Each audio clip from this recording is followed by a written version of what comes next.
So, hello everybody and good evening. I would like to go ahead and welcome you to our first live chat with Chaddock. My name is Kirsty Ruggles and I am the manager of the Knowledge Center here at Chaddock. I'm going to be kind of moderating the chat as we go along and guiding some of our questions that we have. Just a little bit about me. I have been with Chaddock for almost 6 years, and I have done a variety of different roles in that time. I've been outpatient therapist. I've provided school-based services both within Chaddock School and in Quincy Public Schools.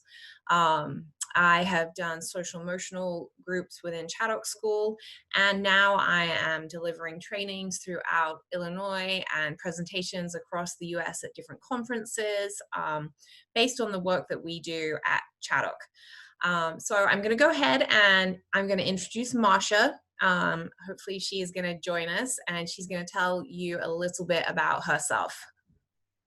Hi, I'm Marcia Bryan. I've been at Chaddock over 30 years. I like to say I started when I was very young. I've had a lot of roles at Chaddock, working directly with the kids in residential. I was a part of a team that helped develop our developmental trauma and attachment-based program residentially. I also work with foster parents. I now work with foster parents and biological parents in the role of a parent coach, and I also work in our in-home intensive where I go into families' homes as a team member, serving the role as a parent coach all over the country. So that's what I do.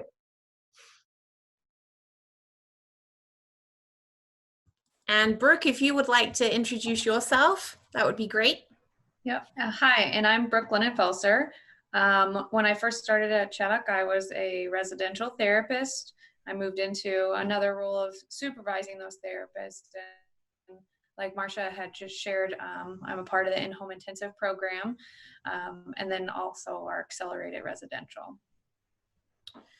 Thank you guys for introducing yourselves. So just before we jump into any questions, a couple of things for everyone to know is you have access to a chat box on your Zoom screen. If you would like to just put general comments in that chat box, any responses to some of the things that we might be talking about, that would be great.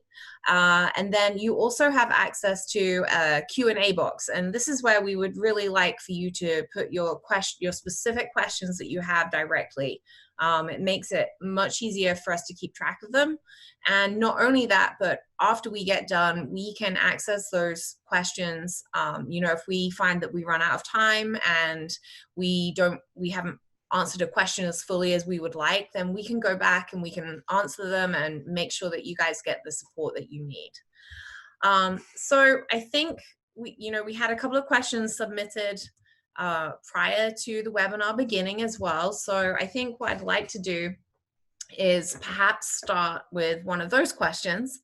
And one of those questions were, how do I keep my kids motivated to do their schoolwork? And what if they refuse to complete it?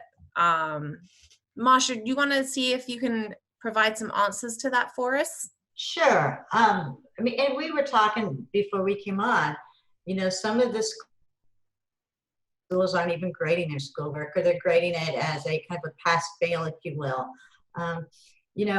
Keeping kids motivated in anything is really a challenge. So when you have sunny days and you're stuck inside doing schoolwork and you can't take them out because the parent is, working from home, the best motivator is, what's the end result? So if you do A, then we can do B. So it might be, okay, if you guys can get, 2 worksheets done, then after those 2 worksheets, we can go outside and play, or we can go for a walk, or we can have some ice cream, together. Something that really gives them a reason to complete the task. We end up falling into pitfalls as parents, especially when we're frustrated of saying things like, you got to get it done or else you're going to fail. Well, that's really not a motivator because it's just not. That's more of a consequence-based response. And then the kid gets argumentative and then the parent gets argumentative and then it becomes a big power struggle. Nobody wins this power struggle. So if you can say, if you do one worksheet, what can be the compromises to get them motivated? I know you don't like to do English. I know you don't like to write your spelling words. You write your spelling words twice out and then we can go play and I can go with you. To try to get them a little satisfaction at the end of something really challenging. So what I hear you saying is kind of breaking it down into smaller chunks with more enjoyable activities in between those small chunks of work. Right. So not really that it's and what's interesting is I didn't hear you kind of say rewards because, we don't use rewards like typically, but it's more we can do something that we would usually do and we'll do it together. So right. I'll be here with you to get this piece of work done. And when we've done that, then we can go and really do a different type of work, like an outdoor activity or a puzzle where we use a different part of our brain rather than a specific treat that then becomes something that they, is more tangible in terms of, I'm going to take that away because you didn't do it. So right. There's more of a positive spin on it. Bribes and threats never work, and we sometimes tend to throw ourselves into a bribe, and when the bribe doesn't work, you have to up the bribe or threatening. That just really hurts the relationship, and then it really doesn't help the child. It's more of a fear-based. They're doing it because they have to and they don't want to get in trouble versus okay, let's get it done, and then we can do something. I can do something with my parent, or if it's an older kid, do 30 minutes work and then take 10 minutes and go talk to your friends on Snapchat, something like that. It's a motivator, but yet then they have to come back down. What could the compromises be? Mm-hmm.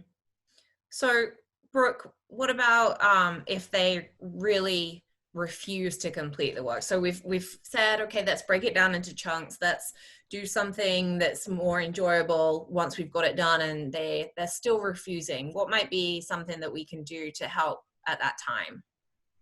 I would say, offering a compromise.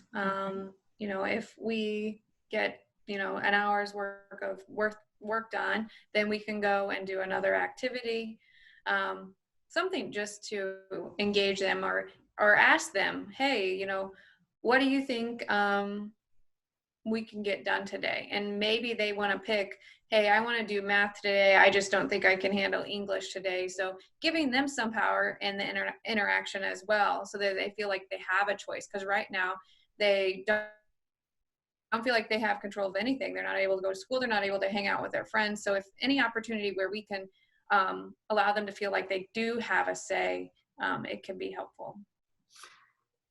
I completely agree, Brooke. The more choices you can offer them, it might be a no math day today, so maybe you do extra English today and try the math. Sometimes you just have to wait them out. It's like, and do it with empathy, not with, frustration and irritability. We got to get it done. You've got to get your schoolwork done. I have to get my work done. I would like to take you to go outside and play with you or do something with you, but this has got to get done first. And then you wait them out. The other thing I would say is look at the time of day.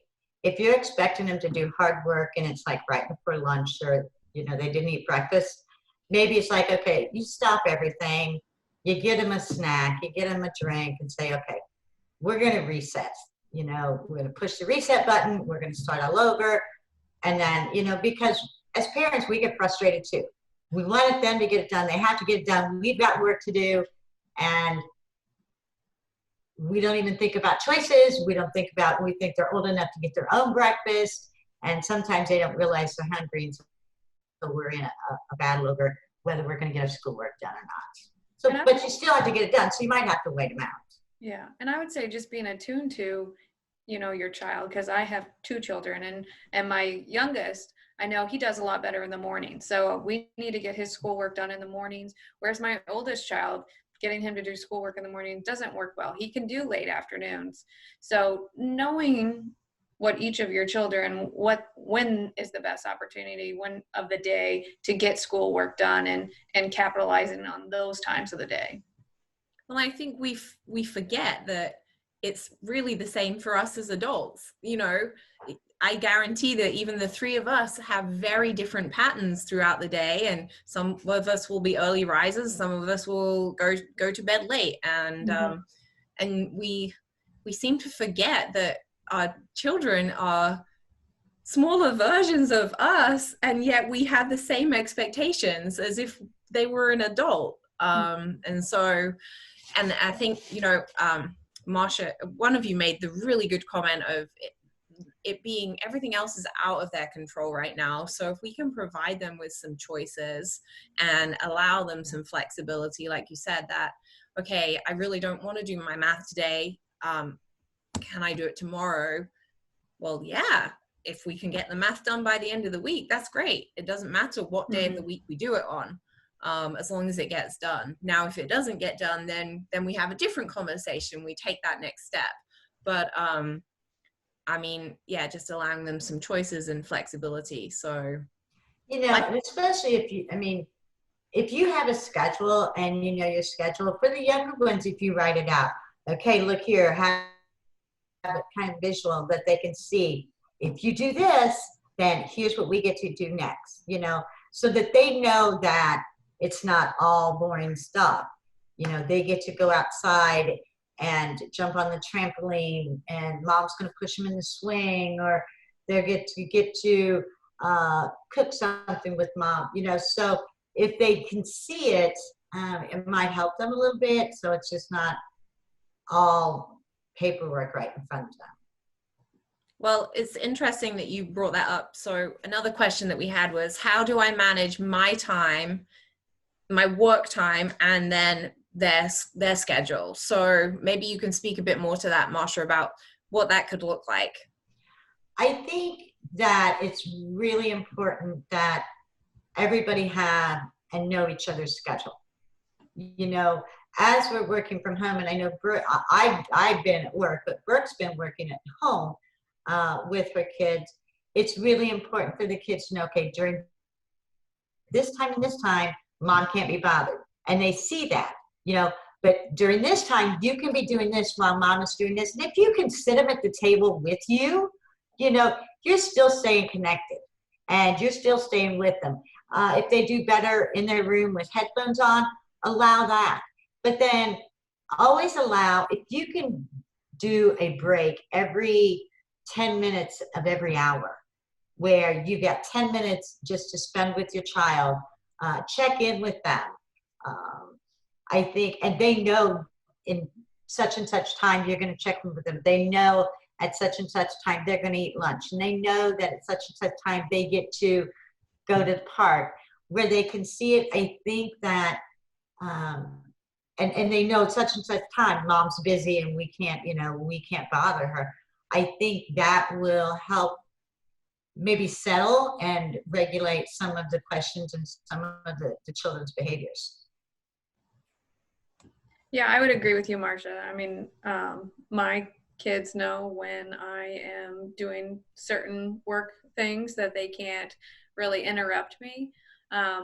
But balancing my work and their schoolwork has been very difficult. So it is probably one of the number one struggles right now for our house.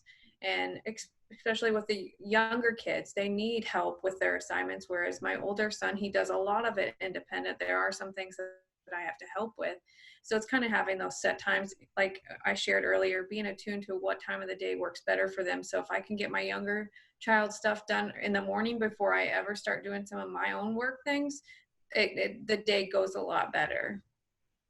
And I think allowing yourself to a little bit of grace, you know, I think most most organizations and employees are fully aware that this is a strange and difficult time for everybody, and that you know, I mean, we've certainly been on Zoom calls where your pet interrupts or somebody's child interrupts, and you know, providing that that this is we're with employees and with ourselves, then it's okay to allow yourself a little bit of flexibility. You know, I have to get up and go get something to eat, and when you're at home, you kind of feel like you have to stay working all the time, when actually you're allowed to take a 5-minute break, just like you would if you were at work and you were walking from A to B to go from one place to another. Does that make sense? Mm-hmm. Yes, it does. Yes, it does. Okay, so another question that we've had is, how much technology do I let the kids do rather than expecting them to be creative and find their own things to do? Brooke, do you want to start us off on that one? So how much technology should we let our kids use versus have them being creative? I think it goes back to being attuned to your kid and knowing how much they can actually handle. But we definitely want to limit that and limit the sites that they're on. I don't think there's a magic number of how many hours a day that they can be on there. Marcia, I know this is something that we deal with quite a bit when we are doing some in-home intensives, and it can vary from like a lot of the times it's like about 2 hours a day. Marcia, I don't know if you want to chime in on that. You know, now is not the time to give free run to the electronics. I will tell you that, because you are now setting a precedence for the summers to come. So giving that, you know, the older the kids, the more you can say, what's fair? What do you think you need? I mean, we talk about kids need to connect with other kids. They need to connect with other human beings. You know, oftentimes, you know, this is the time where they're, you know, developmentally pushing the parents away. They're gravitating towards their peers, their friends. And so developmentally, that's where they should be. We're not there because of the COVID. So giving them free rein is not good. Setting out very specific standards of what to expect. You know, 2 hours in the evening, turn them off, turn them in, whatever, an hour before bedtime, so their brain has time to settle down. When are the other kids on? If the other kids are, you know, doing it randomly throughout the day, as long as they're not sitting there with their phones in their faces, maybe the parents are like, you know what, you want to do little Snapchats throughout the day, that's fine, as long as it doesn't interfere with your schoolwork. So there's no magic number. However, it's got to be, you have to complete your responsibilities first. It should not interfere with your own, your own emotions. You know, if you're starting to argue because all your friends are doing this and all doing that, then that's probably not healthy. Or you're putting something on Facebook and you're not getting any likes, and so then that makes you sad. You want to isolate, then you probably need to limit it more. But if you're just getting on there, if you're playing video games and you've got your friends playing with you, a couple of hours in the evening because you can't go anywhere, you know, I think that that's each individual preference, but they're definitely, I would say they've got to have some boundaries around that. What would work best for you? And I would say an area where we give some wiggle room for this topic is if it's a family show, so they're getting more screen time, if it's an activity that the family is doing together, or for example, my boys just randomly recently, they got out the Wii and they hadn't played Wii in probably like 3 years, and they're playing Mario Kart, and they're playing Mario Kart together. So that's a little different because they're interacting and they're having fun together rather than isolating and playing video games by themselves, or just being on their phone and hanging out in their room alone. You make a good point. Yeah, you know, if they do video games, do it with them. The old Dance Dance Revolution, you know, kinetics, things like that. If you can do it with them, then you can allow it a little bit more. So you're right. Yeah, I was thinking that too, Marcia. Like, I'm thinking of when we do just dance, like you said, and so not only are she's getting sneaky screen time, extra screen time. You know, I'm sneaking in the physical activity, so we're kind of hitting two birds with one stone. And so she thinks she's getting extra screen time, but actually we're doing a few other things in the process of it. But I really liked what you said at the very beginning, Marcia, of asking them what they think is fair. Now, obviously, it's harder with the younger kiddos, but I definitely think that that's a really good way to engage some of the teenagers that might be a bit harder to reach, and who may have a bit more frustration with having those limits set, is really getting their input. Right, right. Okay, so we had another question. How do you balance sibling rivalry as a result of spending so much time together? So before we answer that, we had a few more people join us. So I just wanted to make sure that the people who have joined us, you should see a Q&A tab on your Zoom screen. If you hover over the Zoom screen, it should say Q&A. If you would like to put any of your questions in there, that would be great so that we can address them. Okay, so how do you balance sibling rivalry as a result of spending so much time together? So I'm going to start off with Brooke, because I know she's got two young boys at home who are probably very competitive with each other. They definitely are. A lot of times when it's different for each day. Some days they act like they're best friends, and I'm like, whoa, this stay-at-home order is actually bringing them closer. And then it's no sooner that I say that than they're fighting about something. So when the fighting and the bickering start, that's when, like, me and my husband, we start doing an activity with them. So it's kind of, there's that balance of the adults and the children interacting together to try to alleviate some of that stress. And if one parent can take one child, or even two of them, and another parent takes the other child, and separate them and do activities, that way that can alleviate some of the stress. And actually sitting down and having a real conversation with them and saying, we're all frustrated. This is really difficult because your family is the only ones that get to interact with each other right now. So, and then just letting them talk about what their feelings are in that moment. But that's definitely a real issue that's going on right now. Yeah, it is. I mean, and everybody's getting on each other's nerves. And I'm still working on campus, and they don't leave their cottage. I mean, they're together in the cottages. So even though they're not siblings, they're siblings. And holy cow, can they fight? But there was two girls, and I was telling Brooke, these two girls just are, on each other's last nerve over who got to go to the bathroom first. I mean, it was just something really that simple. And it was as simple, they were bickering, arguing, and I just pulled out some bubbles that blow itself, and they just instantly started watching the bubbles, started laughing. I mean, it was almost instantly, it was just a complete mind shift. I could have chosen to address the behaviors, I could have chosen to address the cussing, but just watching them, you knew that they were just arguing because one was getting more attention. They just were arguing. And so we pulled out the bubbles.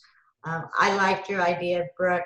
One parent take one parent take the other. If it's a single parent household, making sure each parent spends individual time with each child each day. And if they start bickering over the time the time that they spend, take it back to the schedule. This is your time with mommy here. This is my time with little Sally right now. You'll get your time here. Finding activities that they can do together, that's non-competitive. There was nothing to bubbles. Who can see? It was just, we're blowing bubbles. Non-competitive games at a time where we need to just settle everybody down might be helpful. But individual time with each kid might be something that you could try. And if they're bickering quite a bit, that might be a time to sit down and have a family movie or a family show off of Netflix, because that might mean that they have had a lot of high activities, and when they're having a lot of high activities, we need to bring them down a little bit lower, so that they can regulate their emotions. Very, very good point. You know, what's going on? What happened before the sibling rivalry? What happened before the arguing? Are they jealous of each other's time? Are they jealous of each other's one's older, so they get more privileges than the other? You know, that is something that's okay. And you can say, you know, they're bigger than you. They get to go to bed later than you. They're bigger than you. They get to have a little bit more screen time. But making sure that while they're doing that, you're spending quality time, not just we're going to sit here together. Quality time. While they're doing that, let's go for a walk. Or why don't we go for a drive and go through the drive-thru and get some ice cream, or let's go to the park and throw the football. Something that really connects, you know, and they know it's coming. So it's not just they know it's coming. I liked your empathy piece, Marcia, because, you know, I think about, like, this is the whole "it's not fair" kind of scenario. I mean, it's a completely natural part of growing up. I mean, we all remember when we had moments like that, and we've seen our kids have moments like that, and they happen frequently. And, you know, sometimes there's really nothing we can do about it. And it's a case of really, you know, like we call it like sitting in the muck with our kids. Like, you know what, it sucks. It sucks that you do have to go to bed early, but you're younger and your body needs more time to sleep and relax so that you have energy to do all the fun things you want to do tomorrow. And just sitting with them and feeling, yeah, it is kind of crummy. And I'm sorry that you feel like that.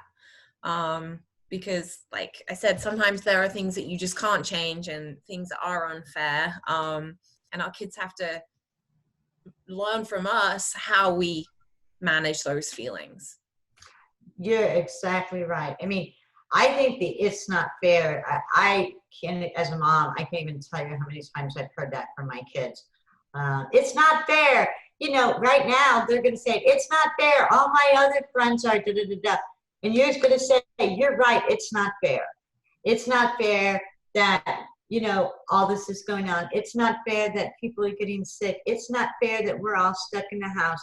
You know, it's not, none of this is fair, you know, but we're going to have to do the best that we can. And so you're kind of matching them, agreeing with them, but you're agreeing with them with empathy and understanding and helping them feel heard, helping them feel like you get it. I think that's really going to be important. And I think almost so when I think about sibling rivalry, if your kids are in a place where we would talk about they're kind of in midbrain, so mid or front brain, where they're able to really hear what you're saying and understand it, you could almost be a little bit playful with it. And, you know, sometimes you might, well, I'm gonna beat both of you. I'm gonna be the winner as the adult, you know, I'm gonna be the winner. Or we could almost do, I see when I think about it's not fair, I think about someone stomping around, stomping their feet and being really mad that it's not fair. And, you know, can we even, if your child's in a place to receive it, can you be playful and, okay, come on, we're going to stomp out our it's not fairs and we're going to get really mad, and then we're going to be chill afterwards. So, but obviously that depends on where the child is at. You know, if your child's really not in a place where they're ready to receive playfulness, we want to just be accepting and provide that empathy piece. Right. You know, you make a good point.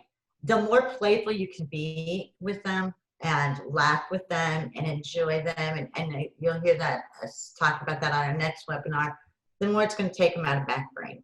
You cannot be angry and scared and frustrated and being back and be laughing and joking. Your brain just doesn't work that way. So the more you can use humor, during the sibling rivalry time with each other, the more you can bring them out really quickly. Okay, so we had another question. So there are days when I feel my mental health isn't the strongest as a result of working, being a mom and a teacher all in the same 8 hours per day during quarantine. That is a lot. That is a lot. And there are a lot of parents out there who are doing that same role. Well, those 3 same roles. How do we decompress when it feels impossible to have any time to ourselves during this time? I can start that one off. Okay.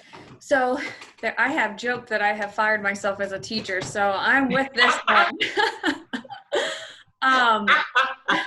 It is a tough job to be a mom, to be working from home and also their teacher, especially if you have more than one child, because then that means you're maybe 2 teachers or 3 teachers, depending on how many kids you have. And if they don't like the teacher, you're in trouble. Oh, yeah. So how do you decompress when it feels impossible? One of the things that I have to do for my mental health is I have to get up and exercise in the morning before anybody gets up, because that's, my self-care that I have to do on a daily basis. It helps clear my mind. And then if it's later on in the day and you feel like you're kind of losing a little control and you're not at your strongest, it's okay to tell your kids, I need 5, I need 10 minutes, and go either in your room, go sit outside, go read a book, whatever is your go-to self-care, and say, I have to go do this for a little bit, because you're role modeling to them when they aren't in control of, their emotions, that they need to find something that can help, regulate themselves. So give yourself permission to make time for you. Mm-hmm. It's one of the most important things we say, because if you're not at your best, that means we're not giving our best at work. That means we're not giving our best to our kids. So you are the number one person that has to be taken care of in order to keep your house under control. And the kids will know this too. You need to know, the kids will know when they're on your last nerve. Even if you don't say, I'm on my last nerve, they know it. They know the look, and they're going to get to that last nerve. So like Brooke said, find that, I'm not a morning person. So getting up a little earlier than you get up with the kids, do your go-to, whatever that is, whether it's, I like to drink my coffee and watch the Today Show, just by myself. That's what I do in the morning. Brooke said, exercise, go sit out on the patio and listen to the sounds. Do some mindfulness, do some yoga. Just get yourself a regroup. I'm going to reference the schedule back again, because put a brain break or a body break or mental health break in that schedule for you. I tell the parents that I work with, you know what? It's okay to say, okay, everybody, 20 minutes in your room. This is me time. And, that might be that. Guess what? You're going to get a free 20-minute video TV time, because I need to take a breath. And don't feel guilty about it. Because we need the parents emotionally and physically healthy to be able to manage the emotional health of the kids and the schoolwork of the kids and the feelings of the kids. So give yourself a break, and schedule it in, and don't think you have to do it all. If we're pushing ourselves to be the best teacher, if we're pushing ourselves to be the best worker, if we're pushing ourselves to be the best spouse and the best mom, we're pushing too hard. Sometimes you have to say, right now, I'm going to be a really good mom and I'm going to play with my kids. Right now, I'm going to be a really good worker and I'm going to work. Right now, I'm going to be a really good take care of me and everybody's going to go away. But put that in your schedule. And some of it may mean that, okay, I'm going to have to get up 15 minutes earlier. But if we can do that, then that 15 minutes of me time is a lot more productive than trying to find other time in the day to have that time to yourself. Mm-hmm. So it's tough because it comes with some compromise on yourself. You know, Brooke, I'm sure that you probably would just as enjoy to sleep in a little bit later, but you know that you need that time, that exercise in the morning to get your day started the right way. And so you compromise, you make compromises. The other thing I would add to that, Kirsty, is I would have a set bedtime schedule. Okay. Kids go to bed, everybody's in their room at such and such time. Doesn't mean that older kids have to be asleep, don't mean they have to be asleep, but that is now the wind down time for the moms and the dads. So everybody's upstairs at 9:30, don't have to go to sleep. I'm going to stay down and I'm going to do my thing, whether it's going to be read a book or, you know, do some adult coloring or whatever it is, have a glass of wine, whatever it is that is your thing.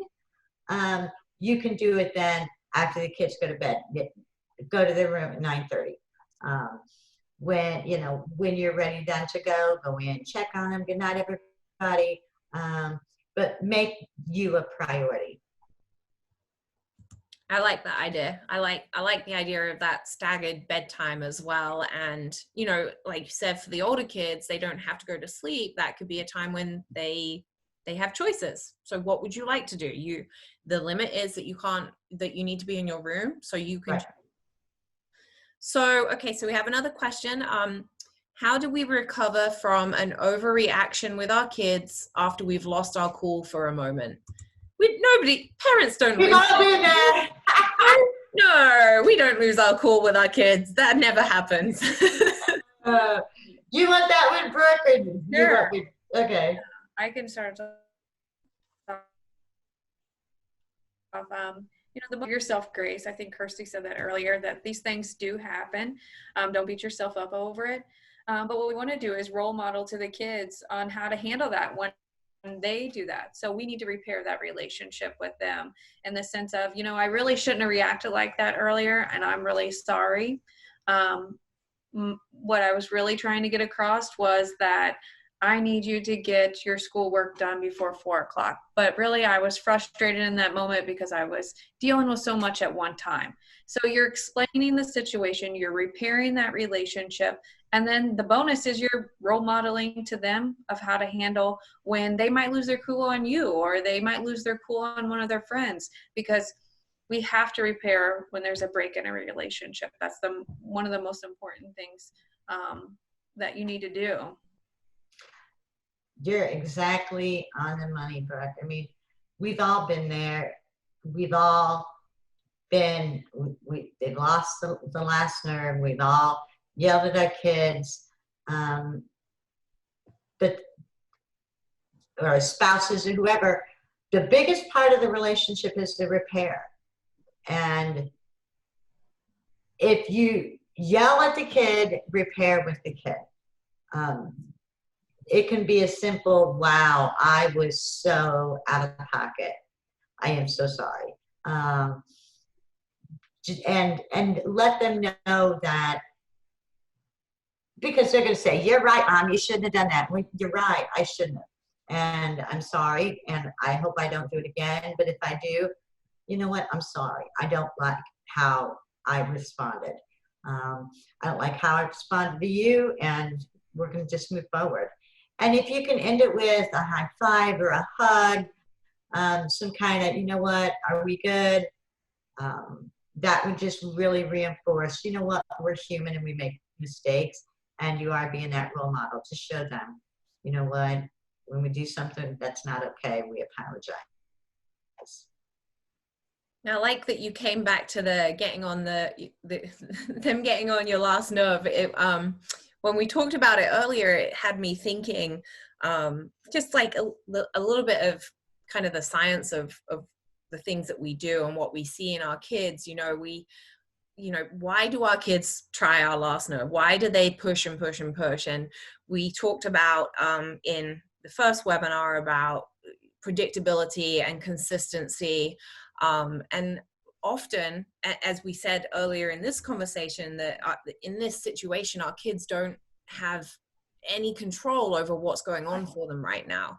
and they don't know what's coming next, and what the next day is going to bring, or when's school starting, and those kinds of questions. And so they, I think, will try and push our limits more so because they really need to see that you're still the same person. I need to see that you're consistent. And if I push and push, are you still going to be mom or dad to me once I've pushed you too far? I need to know that you're still consistent in your responses to me. Right. And then they know also, once we do respond in that consistent way, they know that when they genuinely have kind of a tantrum or a meltdown or something major goes wrong, ultimately they know that you're still going to respond and be there for them. Right, right. Okay, so another question. We have tried to implement bedtime routines and it feels near impossible. We'll fight it for hours at times.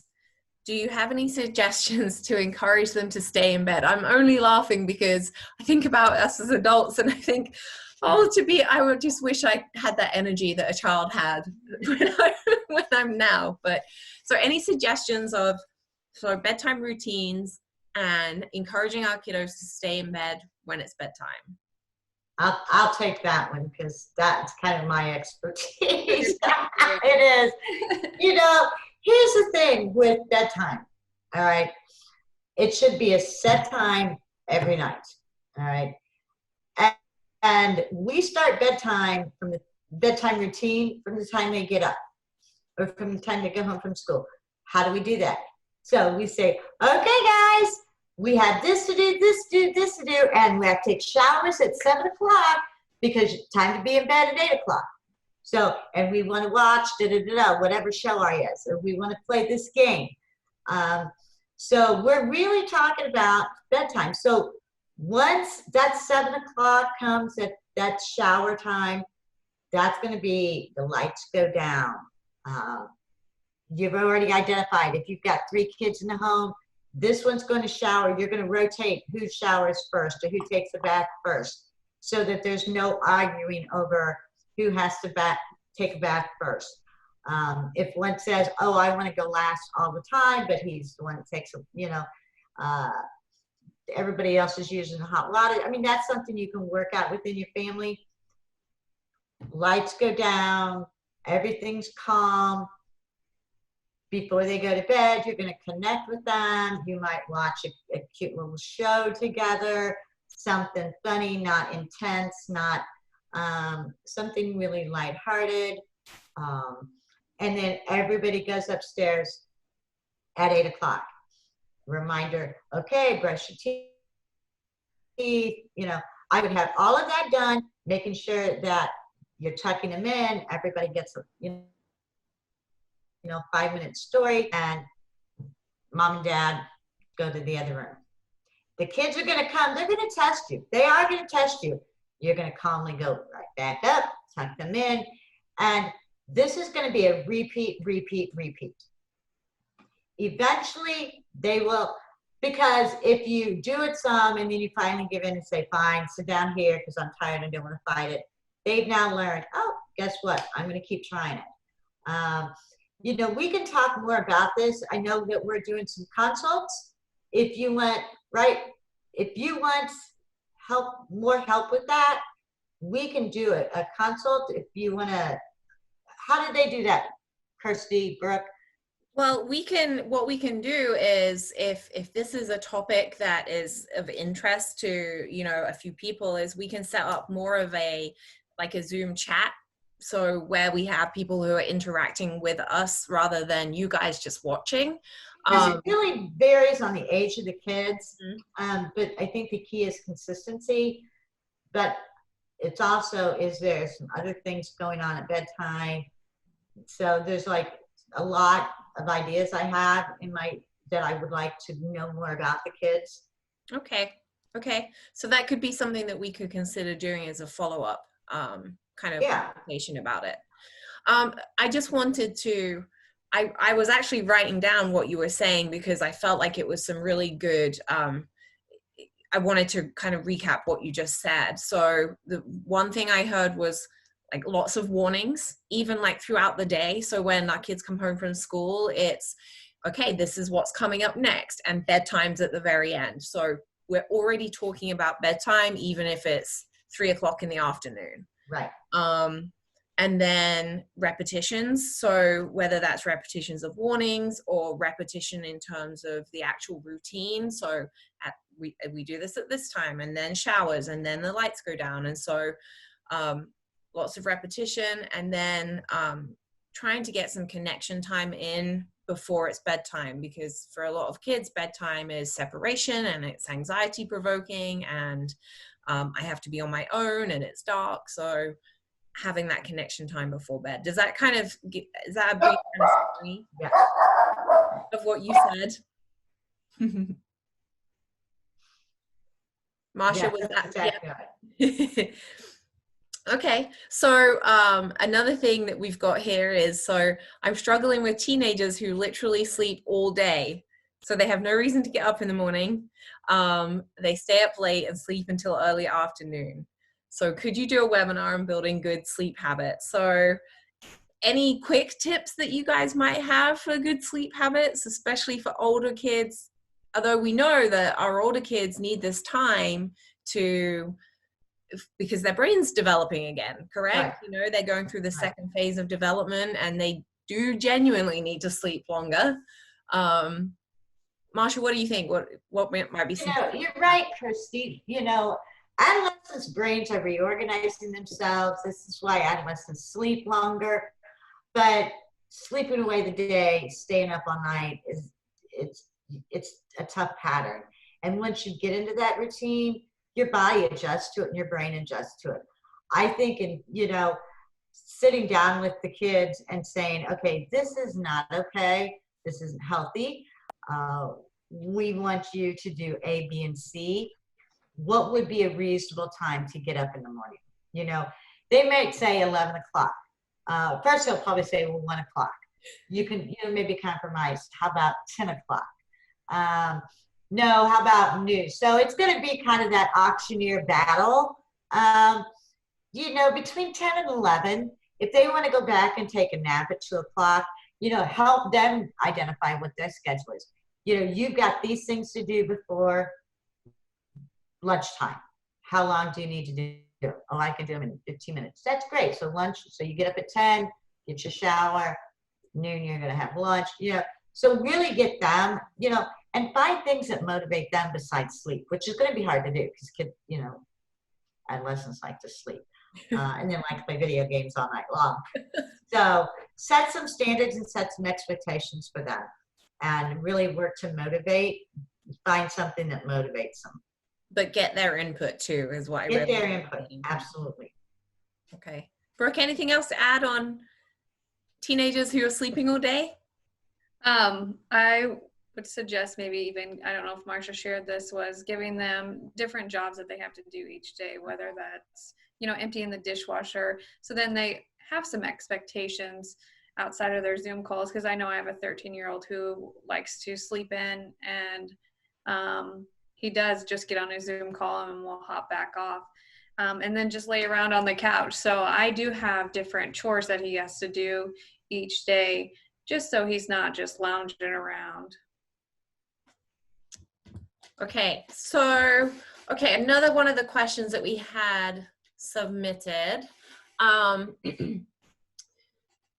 do I explain the seriousness of the pandemic if I'm choosing to not take them in public at all? So they aren't seeing the seriousness, but they do see that their school is closed. So how do we help explain the seriousness of this? So conversations that I've had is talking to them about people that they might know that are the vulnerable population, whether that's elderly grandparents, a friend at school that might have asthma, and talk about the impact that this virus will have on them if they would catch it, so that their responsibility is to follow the governor's recommendations, whether that's staying at home, really not really going anywhere. So that's what their expectations, that's what they're contributing to the people that they know that are a vulnerable state. So really helping them to know that they're actually helping to take care of people by staying home. Yeah, people that they know, because when it's younger kids, they don't quite understand the impact of it. But if you could put a face to somebody that they know that is vulnerable, they might resonate more with what their responsibility is. I think it's important. You're exactly right, Brooke. I think it's important to talk to them in a manner that they can understand and in a age-appropriate developmental level. You know, and I shared, I think, on the last webinar, I was in a store and a mom told her kids, you know, don't touch, clearly it told her the kids, don't touch anything or you can get the virus and die or something to that effect. And so they were like freaking out off to the store with the coats over their head and they're going, don't touch anything, Mom, you're going to die. And they were 4 and 5. And so being honest, but also being only offering up what they can handle. People are getting sick. There's this thing and people are getting sick. And so we want to make sure that everything is taken care of and clean before everybody goes out so we don't get other people sick. You know, when you're 3 and 4 and they hear the word die, or 5 even, their whole world is their moms and dads. And so every time Mom and Dad goes outside, you know, they're like, oh my gosh, are they going to die? So we want to be careful of that and not create a lot of anxiety. The older they get, the more information you can give them. And I like what Brooke said, you know, putting a face that they love to an impact to what could happen if they don't abide by the COVID standards. So I kind of, you guys have kind of answered this in what you've already said, but I want to try and add just a little bit in terms of, so one of the other questions was, how do we calm our kids' fear when we are living with the same fear? And so I think definitely you're right, your suggestions, Marcia, of keeping the information as well, what do they need to know and what can they manage? You know, what information can they handle at whatever age they're at? So we need to, even though we're feeling anxious and scared about things, as the adult, we have to be able to kind of mediate what information we give our kids. So there is some level of, well, we just have to be responsible with it and figure it out. But I think, and we talked about it in the first webinar, really trying to be mindful of what our facial expressions are revealing to our kids. So we may be feeling very anxious and very scared on the inside, and we have to work really hard in ensuring that our faces aren't necessarily showing that, being aware of what our eyes are doing and our facial expressions, I think is really important. And then the other thing is, depending on the age of the child, is really, you know, can you provide some empathy? Yeah, this is a scary time, and it's we're not really sure what's going to happen, but we will get through it together as a team, whether that be as a family or a community or even a nation. You know, we're going to get through it together, and everybody is in it. You know, it's not just us isolated, it's everybody is experiencing it. So I don't know if you guys wanted to add to that. I think you answered that pretty well. I think you did a really good job. You know, I really want to emphasize what you said, Christy. Kids feed off of our feelings and what's going on with us, and the more anxious and nervous. And if we're watching the TV and watching the phones to see, you know, how many COVID cases have popped up, you know, the kids are going to feel that. So your anxiety is going to be, even if your face says, hey, all is good, guys, I'm good, they're going to feel it, and it's a feeling. And so you have to relieve your anxiety so that it's not projected onto the kids. Okay, so we are going to do one last question. So the question is, my children are really frustrating me and I feel guilty. What can I do about it? You want this one, Brooke, or do you want me? I would say you know, we all are experiencing that in some way, because we've talked about different in the webinars, the different behaviors that our kids are showing us right now in the house. So how do we deal with that frustration? It's all about self-care. You know, the more we can take care of ourselves, the more we're able to actually manage when our kids are frustrated. Because if we're not taking care of ourselves, the first thing that they do wrong that day, it's going to be like, oh, they're doing it again. But if you've taken care of yourself, you can be like, oh, you know, whatever, I can move on. I got this. Big of a deal. But when we're not taking care of ourselves, we can't really handle much of anything in the day. And I want to add, good for whatever parent said this, that they're able to say, my kids are frustrating me. You know, being able to acknowledge it, not my kids are making me mad. You're owning that frustration. And I have to reiterate exactly what Brooke said. You know, take care of you. Own it to the kids. You know, my favorite thing to say with my kids is, does this look like a face that you're going to get a yes? No. You know, so that they know, don't bother me, you know, and they go back and say, we'll check back in with you later, Mom. You better, you know, so that they know, okay, not doing well right now. I need my coffee, or I need whatever. My self-care is I like to take my coffee and go for a drive. And so whatever your self-care is, take a break as quickly as you can. This is the time the kids are going to push your buttons. Everybody's piled on top of each other. There's no escaping each other. So we have to figure out, where are my buttons? How can I manage my buttons? How can I keep my kids from pushing my buttons? And what do I need to do to take care of myself? And I would say for everybody that's, you know, on this chat today, is to write down 3 self-care activities that you know work for you. So then when you're in those moments, if it's go outside for 5 or 10 minutes, you already know that, because you're aware of what works for you, and go and take care of yourself. But definitely have at least 3 go-to activities that you can do for yourself. That's a good idea. Yeah, I think that that's a really great suggestion. And just remember what we said earlier is, it's okay. It's all about the repair afterwards. So even if we do have a moment where we yell or we lose our control, do your self-care, take that time for yourself, and then come back and repair and say, wow, I was really frustrated, and it was because of this, and how can I help either make it better, or I'm going to work really hard to not have that moment again, and things like that. So repairing and modeling for the kids. Okay, so we are going to wrap up. I would just like to say thank you to everyone for joining us. Hopefully we have answered some of the questions that you have, and maybe provided some suggestions for the situations you're finding yourselves in with your kids.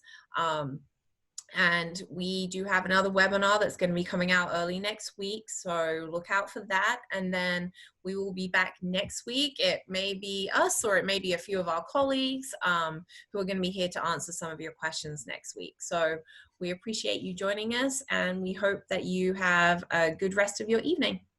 Bye. Bye. Bye, thank you.